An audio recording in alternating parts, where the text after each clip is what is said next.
प्रारविन्दे क्षणम् भक्ताभीष्टवराभयप्रदकरम् कौपीनमात्रोज्ज्वलम् स्वात्मानन्दरसानुभूतिविवशम् सर्वानवद्याङ्गकम् श्रीमन्तं श्रीरमणेश्वरं गुरुवरम् योगासनाध्यासितं ध्यायेत् श्रीरमणेश्वरम् ध्यायेत् श्रीरमणेश्वरम्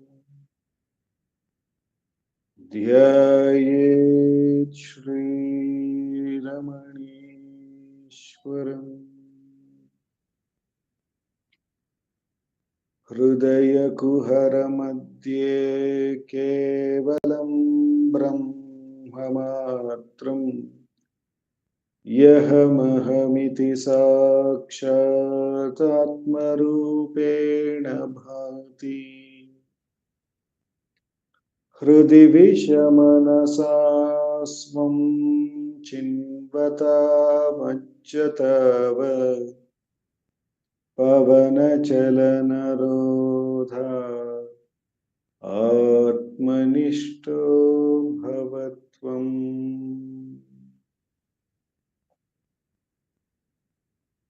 Namo Ramana. We will commence the Friday Atma Vichara by listening to Bhagavan's Upadesham. I will be reading from the book Ramana Answers, Self-Enquiry 1900 to 1950, a compilation of all the answers given by Bhagavan on the subject of Atma Vichara. And the compilation is done by our founder president, Sri A.R. Natarajanji. And we have been looking at the second portion of the book where Bhagavan had answered between 1936 to 1950 on Atma Vicharam. And last week we looked at the 20th question. And the 20th and the 21st question is related, so I will read them together again. And by Bhagavan's grace, we will contemplate on it and then have a 20 minutes Atma Vichara session. Following that, we will be having our President Sarada Akka talking about Ramana Atma Vichara as it has been contemplated and presented in Ramana Gita by Ganapati Muni.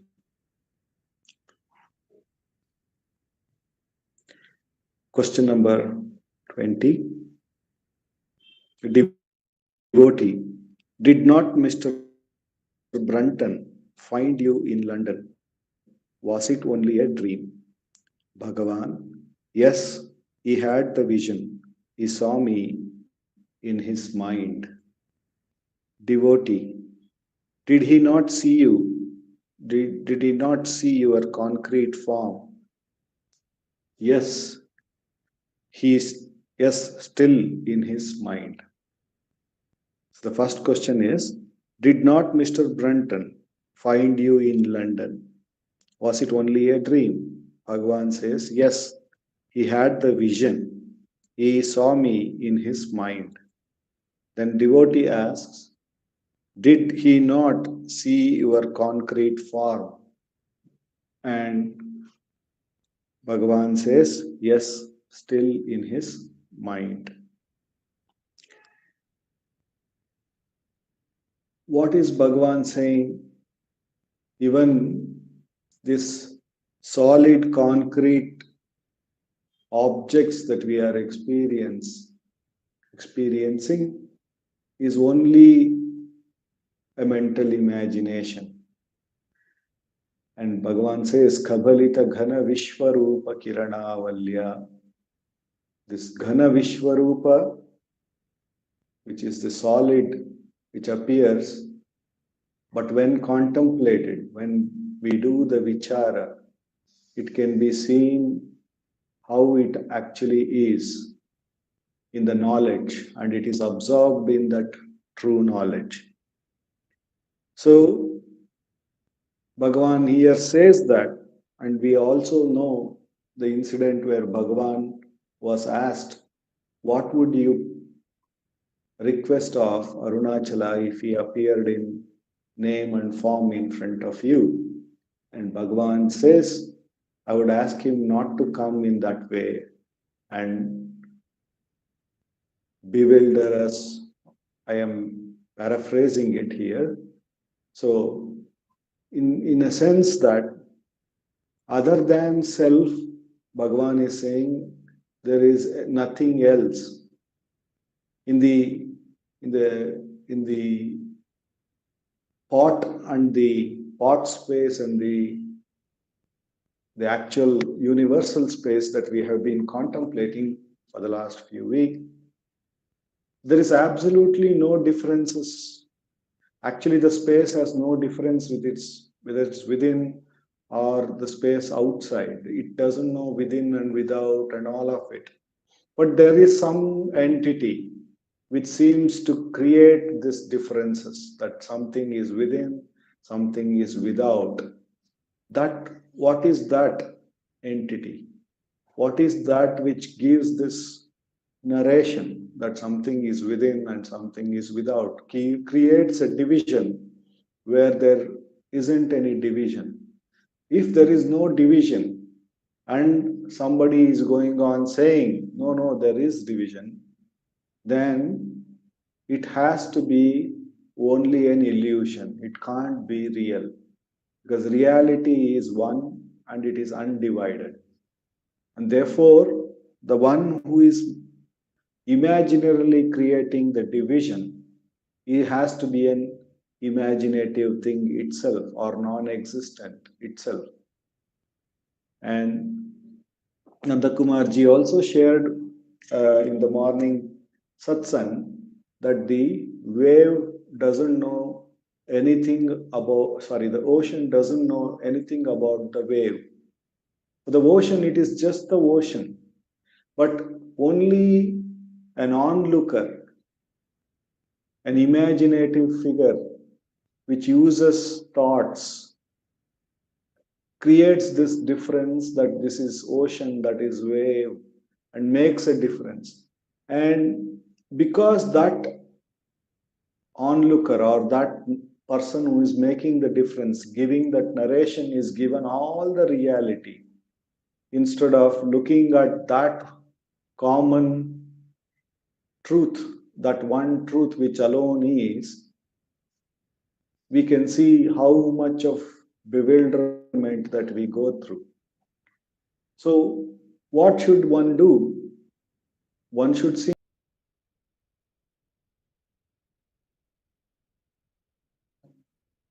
any reality to the mind, to the thought. That's all Bhagavan is saying. If we don't do, if the mind is not given reality, the mind is nothing but a stream of thoughts. And if none of the thoughts, we need not say thoughts may not rise, thoughts may not stay, and thoughts may not go. We just don't have to give it any reality. That's all. If we do so, and then we see that what is there is only the self. Brahman alone is. Self alone is. In fact, self is so natural. It is just that we give reality to an imagination in the mind, and we feel that what is so natural and one is not at all one. I have to do so much of effort. I have to do this sadhana. I have to do that sadhana. All of that becomes real because of that giving reality to an imaginative entity which is just dividing something which is not at all divided. Let's think about that. Let's contemplate about it.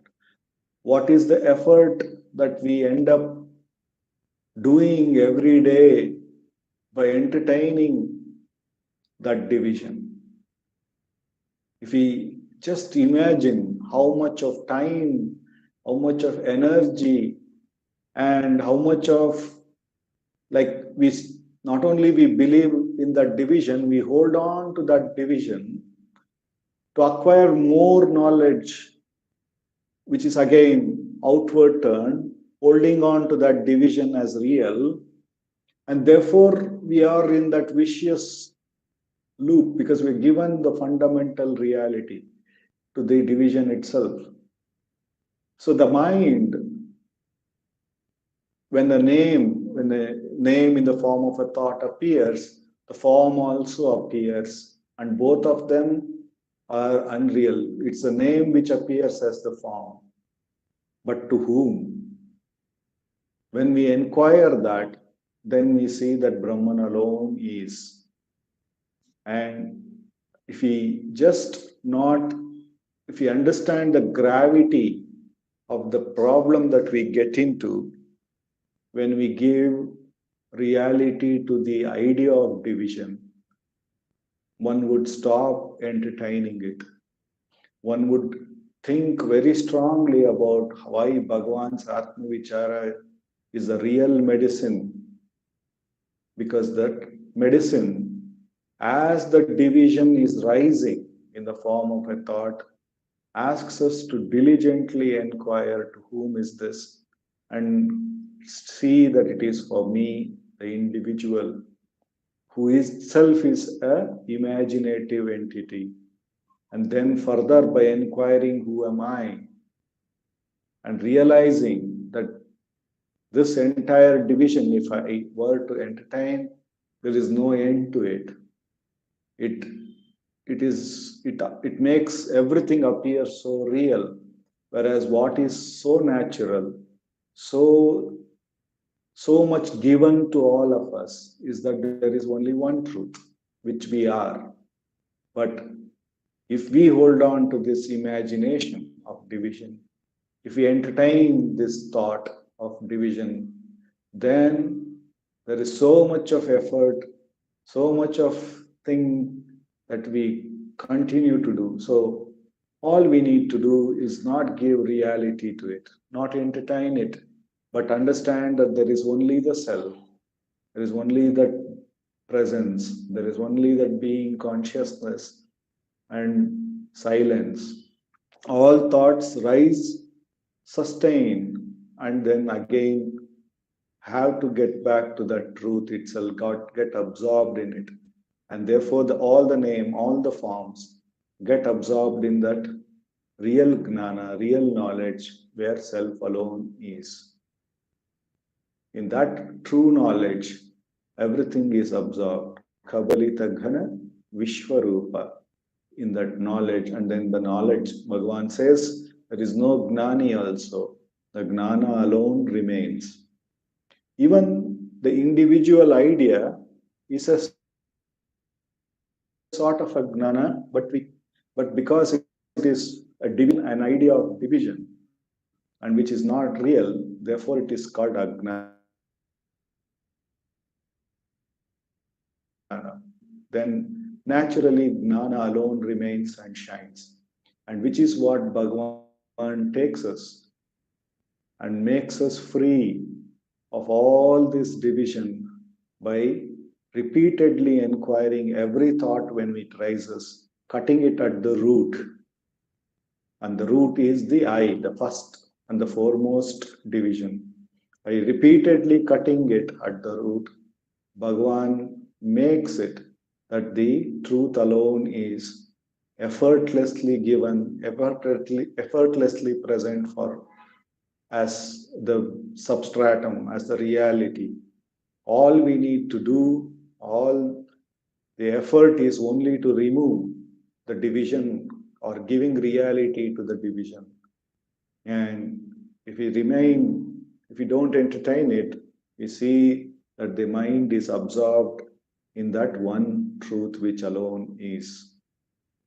And for that, Bhagavan has given us the path of Atma Vichara, wherein he says, no matter how many thoughts rise, whatever may be the nature of those thoughts, whether it is good, bad, ugly, spiritual, non spiritual, doesn't matter because it has come out of the division as I to an imaginative entity.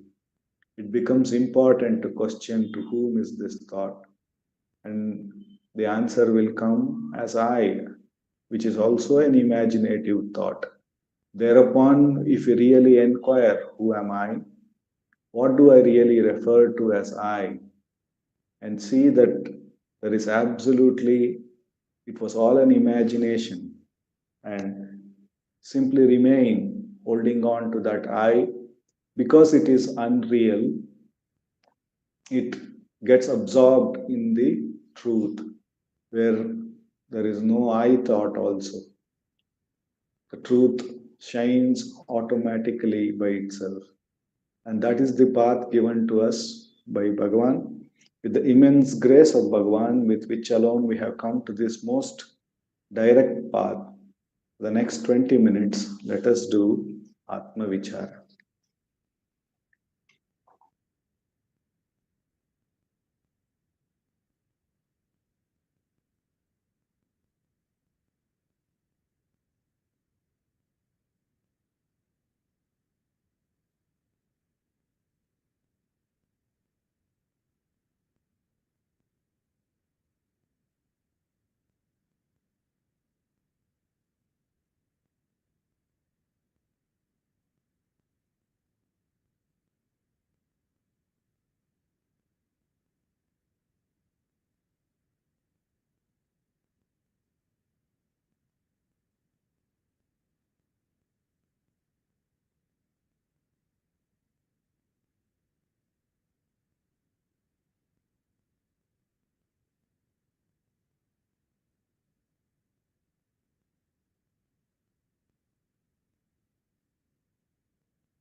Bhagavate Shri Ramanaya.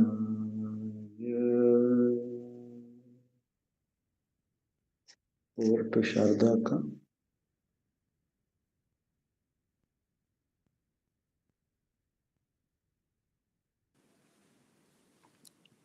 Namo Ramana. Prostrations to Ramana, shining as a self in all beings. By the immense grace of the self manifested as Ramana, we have been able to meditate on his teachings, on the path of self-inquiry, through the answers given by Bhagavan to many questioners directly about this path, and to be able to practice the self-inquiry, and to continue the meditations on self-inquiry through Bhagavan's answers on related topics as well. Topics or areas of sadhana, spiritual practice, which have a close bearing on the practice of self-inquiry. And these are in the form of question answers recorded by Ganapati Muni in 18 chapters in Sanskrit under the title Ramana Gita. On the lines of the Bhagavad Gita, this also has 18 chapters. And we are presently meditating on the chapter 5, the spiritual heart. And we found Bhagavan explaining what the spiritual heart is. He first says that it is the source. Any description of the spiritual heart is only a bhavana, a mental concept. It has to be experienced. We find in Ulladu Narpadu, Bhagavan says that the self cannot be thought of. To be it, Ullade ullal unar. You have to be the self. To be the self is to know the self. To be the heart is to know the heart. It has to be an anubhava. However, Bhagavan has described it after giving us a warning that one must not confuse the concept for the experience. Because in self-inquiry, Bhagavan is very clear that every concept must be understood to be what it is, a concept, a thought. When we have Nirvikalpa Samadhi, if somebody has also, if they come out of the Samadhi and have a thought that I was in Nirvikalpa Samadhi, one has converted the Samadhi into a bhavana at the time when one has come out of the Samadhi. This is what Bhagavan is saying. But one must recognize that the self is naturally that. It is not a question of going into the self and coming out of the self. So even going into the self and coming out of the self would be a bhavana.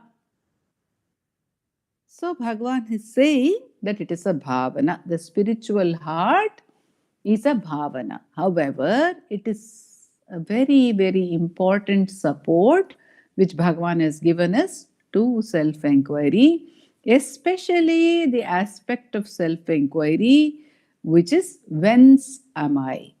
Where from does the I thought arise?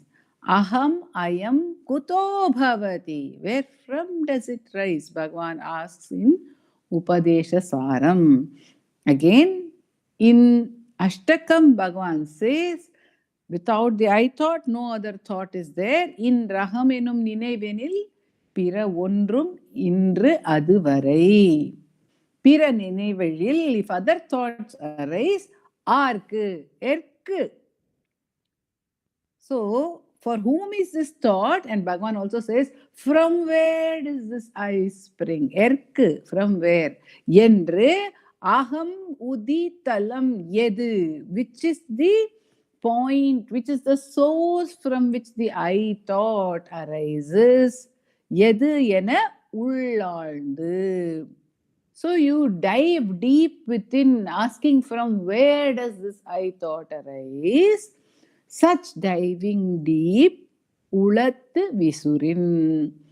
If you inquire thus with the mind focused on the heart, then you become the emperor, the supreme emperor. Oru kudai nizhar kove, says Bhagavan in Ashtakam also. So what is Bhagavan giving us? The sadhana over here. In the first verses, when he says, it is a bhavana to describe it. But what is the anubhava of the heart? It is the source. He says, aham vrittis samastanam vrittinam moolamujyate nirgacchati yatoham dhi. What is the heart? To describe the heart is a bhavana, is a concept. What is the experience of the heart? It is the source of the I thought. Nirgacchati yatoham dhi. So, where it subsides, that is the heart. Bhagavan therefore gives the method of Vensamai. Try to be aware of the source into which the I thought subsides and the source from which it arises. That source is the heart. It is not a physical space which is indicated as a support, but its true nature is that it is the source of all thoughts, because all thoughts are dependent on the I thought, and the I thought rises from the self. Then he describes for us the process by which the I thought rises from the self and then moves through the Sushumna Nadi to the Sahasrara or the brain. And from there, in the form of other thoughts, by pervading throughout the body. This is what Bhagavan explains in physical terms. In the subtler terms throughout the body, because Bhagavan has explained to us that body is consisting of all the 5 koshas. Yet pancha koshatmakam asti deham. It is not only the physiological body, which is in Upadesha Saram, which Bhagavan says is vigraha. It is not merely the physical body, which consists of the 5 sensations. Indriya, vigraha, indriya, prana. It is not merely the pranic body, dhi, the mind and the intellect, and it is not even the non-knowing, but it's a combination of all this. So, panchakoshatmakam asti deham. So, when Bhagavan says that the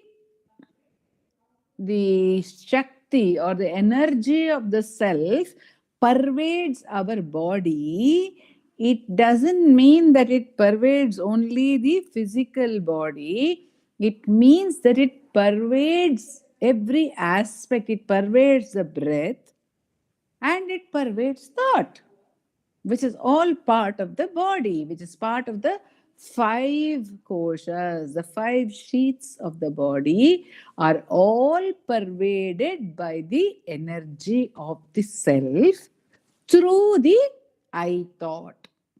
So we saw that the body concept, which can be gross or subtle, is springing from the I thought. and samsari manujo bhavet. He becomes an individual, becomes worldly, attached to the world, samsari. By what reason? By reason of the light of the self moving through the sahasrara or the I thought, throughout the identification, throughout the body, which is experienced physically, which is experienced mentally, and which could be any kind of body. I may have a vision, or any one of us could have an imagination or a vision of being vast, of being the sky. Lucia Osborne, she had a vision, or she had the experience that she was Mother Earth. She could feel everything in the earth, she says. She could feel the grass growing from her. She could feel the trees growing from her. She could actually experience herself as Mother Earth, as Earth. And we know about Earth or the various planets being seen as individuals. What is the significance of this experience of hers? One, that one is not limited to this body. In fact, how wide is our body? Our body, if you take it as the mental body of thoughts, it is as wide as the universe, because we can contain the entire universe in our mind, which Bhagavan will tell in the later verses about the heart. He is going to say how the entire universe is contained in the mind and the mind is contained in the heart. So here he is describing to us, this is the way to get back. How has the I arisen? It has, what has happened in the process is the I has arisen as an independent entity, and it has attached itself to the body, any body, physical, gross body or subtle body, it has attached itself to, and it is experiencing a world. So Bhagavan is asking us to pull back to the source from the world, which is experienced as thoughts in the Sahasrara.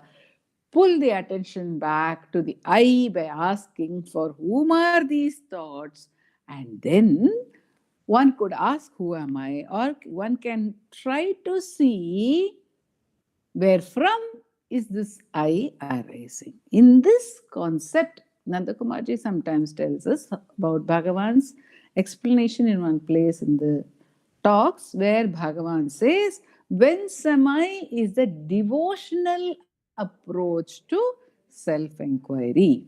Why is it the devotional approach? Why is the concept of the heart, the spiritual heart, a devotional approach? Because we are aware that there is a divine source, the self within us. All of us feel the I is within us. I feel I am within my body. I don't feel I am outside my body. None of us feel we are outside the body. We feel that I am within this body, limited to the body and within the body.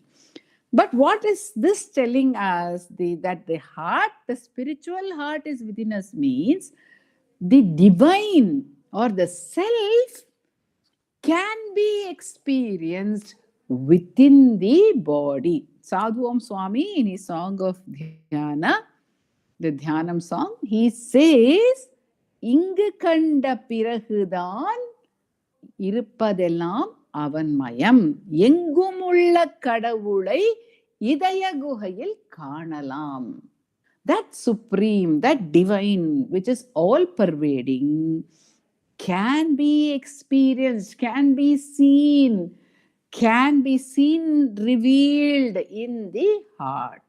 ஹிருதய குஹர மத்தியே, இதய குகையில் காணலாம். இங்கு கண்ட பிறகுதான் இருப்பதெல்லாம் அவன்மயம். Only when we experience the self within the heart, we understand that the self is all pervading, or God is all pervading, the Supreme is all pervading. So, this is an important link to the divine. And it means also there is faith. We have the faith that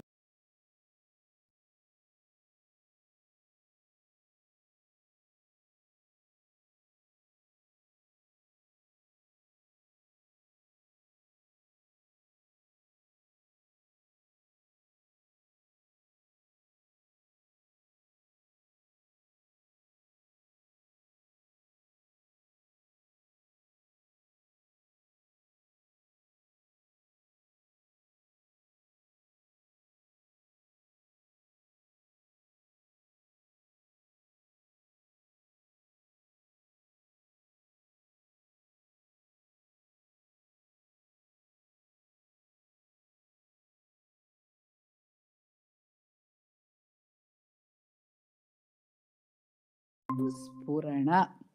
Aham ahamiti sakshat atmarupena bhati. Aham. It is shining as I. And that's why some of the people have a vision of Lord, one of the devotees, David Frawley, has a vision of Lord Skanda or Subramanya being this Aham Spurana.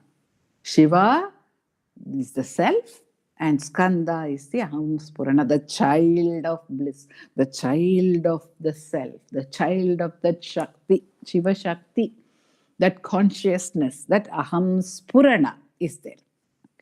So, this is the indication which Bhagavan is giving us, and he says, if you allow, Bhagavan says, if you don't have Atma Vichara, you will have Loka Vichara. If we don't hold on to Atma Vichara, we will be holding on to only thoughts about the world. Samsari Manujo Bhavet. On the other hand, he says, if somebody is abiding in the self, Atmasthasya Sahasraram Shuddham Jyotirmayam Bhavet. If one is abiding in the self, then what becomes of the nature of the Sahasrara or the I thought? It becomes pure. It becomes effulgent. Atmasthasya sthiti, stha, to be abiding, to be established. Stha means to be established. So, Atmasthasya, those who are established in the self, what is the nature of their Sahasrara? He already told us Sahasrara is the I thought, right? He told us first that from the heart, the I thought arises, and from the I thought, the other thoughts arise. And he said that from the heart, through the Shushumna, the Sahasrara gets lit, which is the normal place of the functioning of the I thought, of the mind, that is the brain, the Sahasrara. And if one allows it from Sahasrara to go to the Deha, to the body concept, the body identity, one becomes a samsari. If, on the other hand, one turns this I thought back to the self, Atmasthasya, you make it abide in the self instead of moving outwards to the body, what will happen? That person Sahasrara becomes Shuddham, it is pure. Jyotirmayam, it is pure light. The pure light of knowledge is reflected. The pure light of knowledge of the self is reflected. This is called the Shuddha Manas, in which the Jnani, the Jivan Mukta, functions. Tatra Jivenna Sankalpo. That one who is abiding in the self, though the Sahasrara is active, though the pure mind is active, There is no sankalpa over there. There is no motivation over there. There is no seed of desire left over there. In Ramana Sahasranama, Jagadishwara Shastri says of Bhagavan, Sarvaramba Parityagi. He who has renounced all aramba, he doesn't start anything. Because why? There is no sankalpa. In Upadesha Saram, Bhagavan says, Krityamasti kim swasthitim yataha. Aham kritim yo lasati grasitva kim tasya karyam parishishtamasti. What remains for him to do? So, tatta jivena sankalpo yadi sannidhyata patet. In case any thought, any motivation tries to arise, any thought tries to arise in the mind of a pure one abiding in the self, it automatically falls. Patet, patet ahanta. The I thought falls down, says Bhagavan in the 40 verses. Here he says Sankalpa will fall down. If you are abiding in the self, by proximity, just because you see the world, again he says, विज्ञायमान विषयं सन्निकर्षेण यद्यपि न भवेत् योगभङ्गाय भेदस्याग्रहणे मनः. In case you perceive something, because that has come close to your senses, your eyes are open, you see something, your ears are open, you hear something. So, sannikarshena, because of their proximity, if you see or hear or you experience anything, na bhavet yoga bhangaya, that person's union with the self is unbroken. So, patet, yadi sannidhyata patet. Now, what is the implication of this for our sadhana?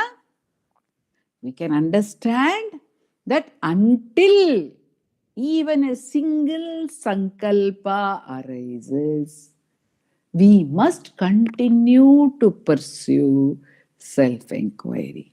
Because when the mind is abiding in the self, there can be no sankalpa. This is what Bhagavan is telling here. No sankalpa can arise. No change can happen in that person's union with the self. That yoga will not be disturbed on any account whatsoever. Until one gets into such steady self-abidance, the duty cast upon us as our loving offering to Bhagavan is to hold on to self-inquiry, if possible, at all times, as Bhagavan says in his Appalam song, Santatam Shalipara, or at least whenever possible, to get back to self-inquiry, and also until the self-inquiry becomes steady. See, there is steady abidance. Before that, there is steady practice of self-inquiry. Before that, there is intermittent practice of self-inquiry. When there is intermittent practice of self-inquiry, one has to keep aside a dedicated time for self-inquiry, practice self-inquiry until it becomes a constant Sudarshana Chakra, the practice of self-inquiry, and then that will lead one to abidance, intermittent self-abidance, with the remaining time given to self-inquiry as an undercurrent. Then that self-abidance by Bhagavan's grace will become sthira, it will become sahaja. So until then, by Bhagavan's grace, let us hold on to the practice until it finishes its job for us and makes us stha, atmastha, as Bhagavan has told us over here. Om Namo Bhagavate Sri Ramana.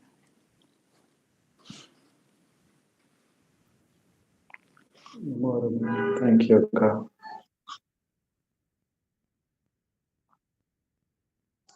अपार सच्चित् सुखबरिराशि यस्योर्मिमात्रं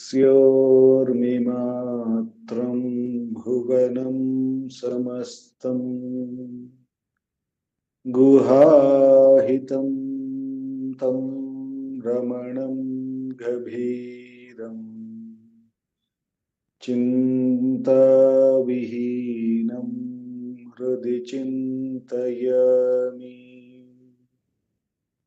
चिन्ताविहीनं हृदि चिन्तयामि